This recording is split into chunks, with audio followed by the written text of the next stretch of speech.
Awit 18 verse 2, si Yahweh ang aking batong tanggulan, ang aking tagapagligtas, Diyos at kanlungan, kapag-ingat ko at aking sanggalang.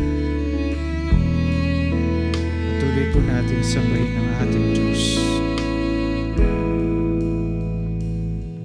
Sa iyong biyaya, ako ay namamangha. Sa iyong kalinga, panganib ay di banta. Sa pag-ibig mo, palaging ligtas ang puso.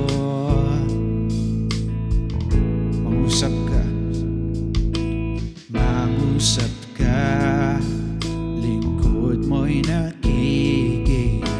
Sa ingay man, bulong mo'y natatanging. Pag-asa ikaw, sa'yo puso ko'y tatahan.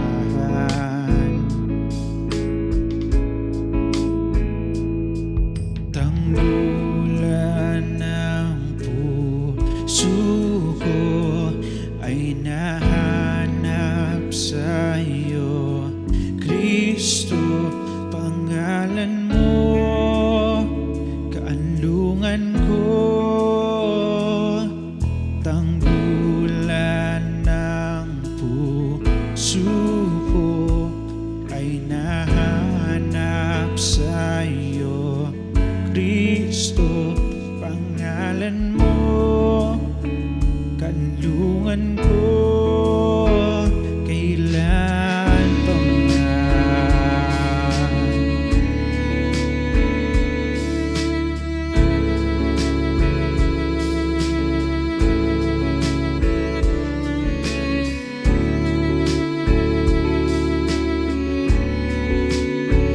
Sambahin ka, O Diyos. Muling awitin natin, mangusap ka. Mangusap ka, lingkod mo'y nakikinig. Sa ingay man, bulong mo'y natatangi. Pag-asa ikaw, sa'yo puso ko'y tatahan.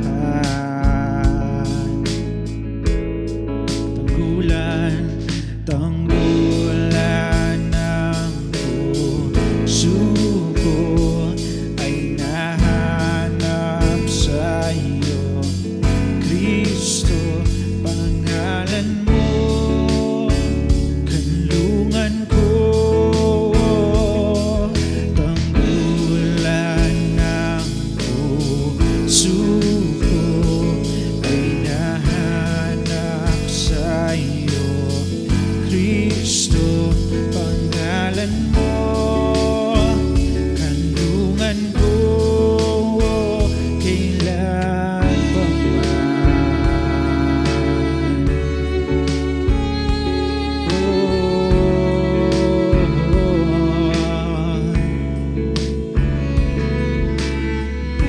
Ikaw, O Diyos,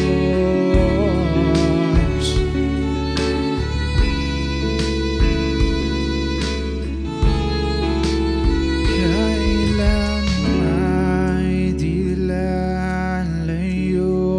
Ikaw ang kaligtasan ko, binabalot ng iyong lakas. Sa piling mo'y ako'y ligtas. Kailan may di lalayo. Ikaw ang kaligtasan ko, binabalot ng iyong lakas. Sa piling mo'y ako'y ligtas. Kailan may di lalayo.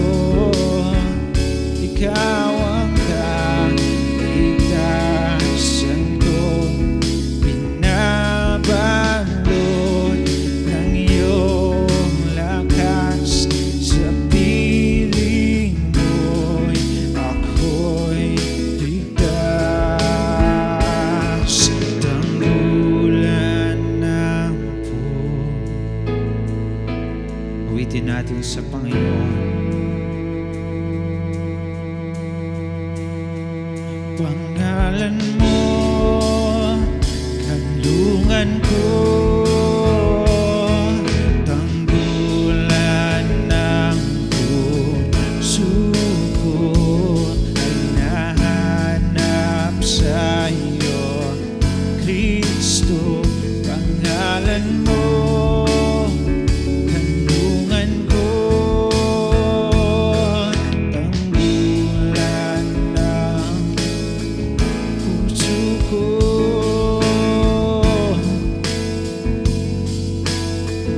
Kristo. Pangalan mo, kanlungan ko, kailan pa man. Oh Diyos,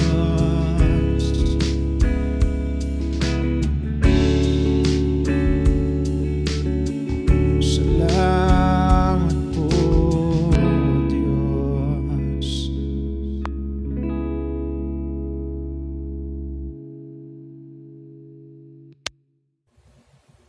Gandang araw po sa ating lahat. It's been months since lockdown. But indeed, I believe that God is good with us every time. So, today, I'm going to exhort about God's presence revealed in us personally. No? Kasi, sometimes, we feel like frustrate tayo kasi parang wala ba si Lord or nabandon na ba ako, diba? Most of the time people think like that. So in connection sa June theme natin, which is invisible, we all know that as a believer, the presence of God is always with us even though we don't actually see it. So, diba, sometimes we feel like God is absent in times ng mga ganito kasi napaprostate tayo sa mga bagay. Kapag nagsasuffer, nahihirapan tayo, we tend to ask for an aid, then something came up, tapos hindi mo alam kung anong gagawin. But one thing is for sure, even though dumadaan tayo sa challenges, even though yung inaantay mo sagot is hindi pa dumadating, He who promises faithful. Ay lang yung masasabi natin doon. And He will never leave nor forsake as He promised.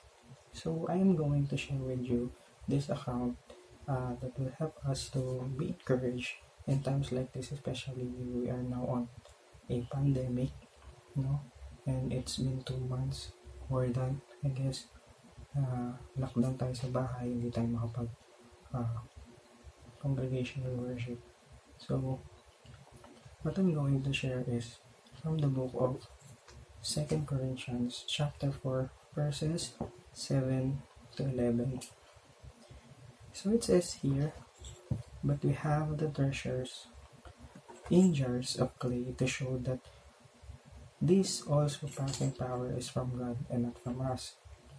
We are hard pressed on every side, but not crushed, perplexed, but not in despair, persecuted, but not abandoned, struck down, but not destroyed. We always carry around in our body the death of Jesus, so that the life of Jesus may also be revealed in our body.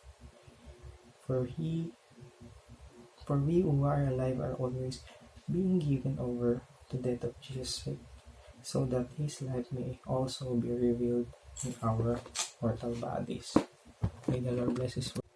Yan, so this account greatly shows God's presence in us, His providence, His love, His protection in us. That's why we keep on moving. Since the ancient times, alam naman natin na lahat ng mananampalataya is dumaan sa mga pagsubok. We face those people like us face situations of various kinds. So I have 2 points here from this account, which is I know and I believe na alam natin lahat. But this time, this very time is the time for us to remember those things na sa ganitong sitwasyon, sa ganitong pagkakataon, God is revealing Himself. So, my point number 1 will be God's presence revealed in us through number 1, our present condition. So, most of the situation, especially now, we are pressed by troubles. We are in the middle of pandemic. Ang hirap pumanap ng trabaho. Maraming nagugutom. We are greatly troubled. Hindi man tayo nakakaranas nun on what is happening on our society. So, fear, worries, negative thoughts that make us so uneasy and distracted. I'm not saying na hindi yan valid or it is wrong to feel that way. No? Lahat tayo nakakaramdam na. But one thing we should be reminded of na hindi dapat tayo nadadrown sa mga ganong klaseng feeling, sa mga ganong klaseng pagkakataon. Kagaya na sabi ni Lord sa Psalms 91 verse 15, He says, He will call upon me and I will answer Him. I will be with Him in trouble. I will rescue Him and honor Him. Our present condition is a clear revelation of God's presence in one's life. The power that keeps us moving sa mga ganitong pagkakataon in times na almost we feel hopeless is clearly not merely from ourselves but by the power of the Lord. Sabi nga, a mentor or a teacher is silent when the test is ongoing. But as you can see, a teacher or a mentor never leaves the side of those who are partaking the test. Just like us, we are experiencing right now is what will help us to grow into Christ-likeness. So that's our test. And the other is to make us strong, to keep us on believing and trusting the Lord even though we have so much rough times, especially ngayon yung nararamdaman natin, hindi tayo makalabas, limited yung mga galaw. It is also a clear revelation that our situation is for us to acknowledge God's presence revealing in us personally. Kagaya nga ng sabi ng verse 10, sabi ng verse 10 is, we always carry around in our body the death of Jesus, so the life of Jesus may also be revealed in our body. So this is the perfect time for us to be Christ-like and to trust in Him even though in our limited na galaw, even though we are limited na lumabas, we are still capable of doing things that will glorify God. So our number 2 point will be constant communion. So Psalm 18 verse 6 says, in my distress I call to the Lord, I cry to God for help. From His temple He heard my voice, my cry came before Him into His ears. So constant communion, ano ba yung constant communion? So constant communion means getting more intimate with God. by the means of constant communion with God, constant communication, okay, we build an even more intimate relationship with Him.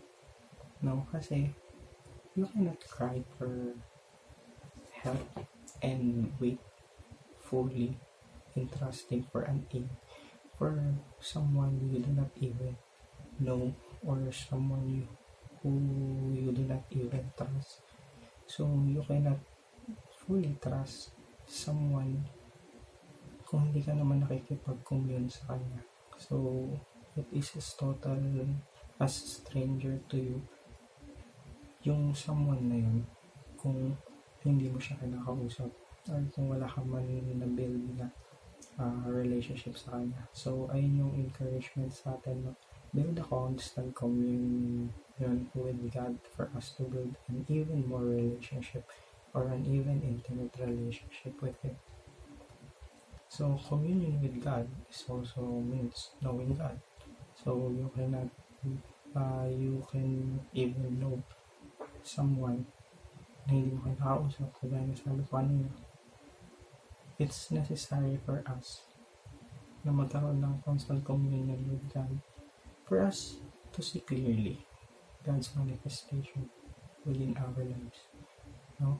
The more intimate we are with God, the more clear God wants us to have. So, constant communion gives us even more understanding and clarity dun sa will ni Lord on what is happening in our lives. No? So, continuous serving God regardless of the situation. Hindi ka man makapunta sa church gathering, hindi mo man makasama yung epat personally, no? But continuously serving the Lord regardless the situation also means communing with God. Diba? Doing His will also means communing with God. So, huwag natin kakalimutan na kahit na even though regardless of the situation we are facing right now, we can still commune with God. We can rebuild the altar in our families na somehow na bypass natin since we are busy on doing stuffs when we were once outside. But now, no, kung meron mang good dun sa nangyayari sa atin ngayon, it is the fact that we are with our family. We have more time for them. We have more time makasama sila, and we have more time na makausap sila. And somehow, no, ma-cherish yung mga moment na kasama natin sila kasi there will be a time when matatapos yung pandemic, babalik tayo sa normal na buhay na kung saan nandun lang naman tayo sa malayo. Mauubusan naman tayo ng time. So, na makasama sila. So, this is the perfect time for us, no? Cherish every moment that God has given us. This is an opportunity, no? More than the fact na we are suffering. It is also a blessing in disguise to us kasi we have a lot of time now. So as we end this time, so before tayo mag-end, meron na po akong apat na prayer items for us to pray on our current situation right now. So our first prayer item will be finally a cure for COVID-19. Why? Kasi too many casualties yung naging effect ng COVID-19, no? Malaking effect sa ating economy, sa community, no? Let us continuously pray na magkaroon na talaga ng cure as soon as possible yung pandemic na to. Then, second one would be a restoration for the family, Kagaya na sabi ko kanina, kung meron mga magandang nangyari dito sa pandemic ito, ito yung nagkaroon tayo ng maraming time para makasama yung family natin. A restoration for the family, kasi not all the time kapag marami tayong oras, meron pa rin tendency na waste natin, na kasama natin yung family natin, and yet hindi naman natin maximize yung time para magkaroon ng restoration sa kanila. Then the third one will be aid for those family who are affected by this pandemic, and also yung mga tao na malayo sa pamilya nila, hindi nakauwi sa province. So, isama po natin sa list ng prayer items. And finally, the last one will be wisdom to our leaders.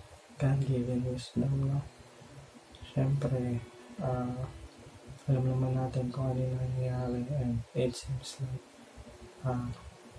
we are lacking strategies to aid the needs ng people. So, instead na we run, instead na magalit, the believers of God needs to pray for wisdom to the leaders, to those authorities.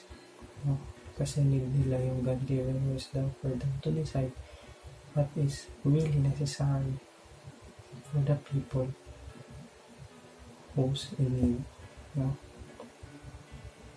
Let us pray for wisdom sa ating leaders, na magkaroon sila ng tamang decision kung ano ba yung dapat gawin, kung ano ba yung strategies na kailangan gawin para makasurvive sa nangyayari sa ating society right now. Lord, we acknowledge your very presence in our God. And Lord God, we are thankful for you are with us. You never leave nor forsake, Panginoon. Right at this moment, we know, Lord God, that you are with us. Hindi mo kami naiiwan, Lord God. Hindi mo kami pinababayaan, Panginoon, even though we are in the midst of pandemic. Right now, Lord God, we pray, Lord God, for the cure for this COVID-19 virus, Lord God, that is spreading all around the world, Panginoon. We pray, Lord God, for the vaccine, Lord, as soon as possible. Lord God, you know all that is happening sa kapaligiran. Alam mo, Lord God, kung gaano karaming casualties, Lord God, on how much amount of the damage, Lord God, na nagawa, Panginoon, ng pandemic na ito sa katauhan. And right now, Lord God, we ask, for you are the God who heals, for you are the God of restoration, for you are the God who saves, Panginoon. And we truly believe in you, Lord God. Lord God, help us to find cure for this pandemic, Lord. And Lord God, I ask, Lord, for your divine intervention in this matter, Lord. Give us, Lord God, the resources we need to find cure to this pandemic, God. And we ask, Lord God, that you will be with us in times like this. Also, Lord God, I pray, Panginoon, for the restoration of the family. Lord God, for the restoration of our families. For those families, Lord God, na naging malayo sa isa't isa for this past time, Panginoon, dahil mga naging busy, Panginoon. And Lord God, despite the fact, Lord God, na we are facing a pandemic, you have given, still have, Lord God, our time para sa mga family namin. And Lord God, help us na hindi, Lord God, ma-waste, Panginoon, in vain, Panginoon, yung binigay mong oras para, Lord God, i-restore namin, Panginoon, yung mga nasirang relationship dahil magkakalayo, yung mga nawalang sandali, Panginoon, ng mga family, Lord God. Lord, thank you for this very moment. Despite, Lord, na kami nakakaranas ng pagsubok, binibigyan mo pa rin kami, Panginoon, ng hope. And we are thankful for that. Salamat, Panginoon, sa lahat ng ginagawa mo para sa amin. Also, Lord God, I'm praying for an aid for those family, Lord God, in need. Sa mga tao, Panginoon, na wala ng trabaho. Sa mga tao, Panginoon, na malayo sa family nila dahil kailangan nila magtrabaho.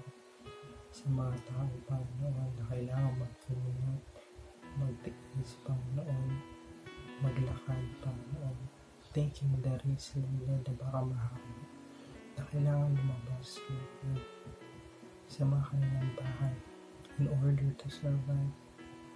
For those people, Panginoon, who are in the front line, Lord God, risking their lives para, Panginoon, magpatuloy ang daloy para sa economy na survival ng bansa, Panginoon. For those, Lord God, family, Lord God, na kailangan ng tulong, mga taong na walang trabaho, yung mga family na nagugutom, mga family na hirap mag-survive, yung mga family na greatly affected, Lord, ng nangyayari pandemic na ito. Lord, ikaw lang makakatulong sa kanila, wala ng iba. That's why we pray, Lord, for your divine intervention unto them. Lord God, your righteous right hand, Lord God, be with you. We know that your hand is never too short to reach those people who barely in need, God. That's why, Lord God, we trust in you, and we give you praise, and we give you glory, Lord God. And lastly, Lord God, I pray for wisdom. Wisdom, Lord God, hindi lang sa mga pagtira. Wisdom, hindi lang sa amin, Panginoon, but rather more wisdom to the government leaders, Lord God, because they need it. Lord, kailangan namin, Lord God, ng leader who can make the right decision according to your will. That's why, Lord God, we ask for your wisdom, Lord God, be bestowed to those leaders, Lord God, ng mga bansa, Lord God, for them to make a good strategy, a good decision, Lord God, that will glorify you, Lord God, that will, Lord God, that will make them, Lord God, decide what is better for us. Salamat po, Lord God, sa lahat. Thank you, Lord God, for everything you have done, and we fully trust in you, Lord God.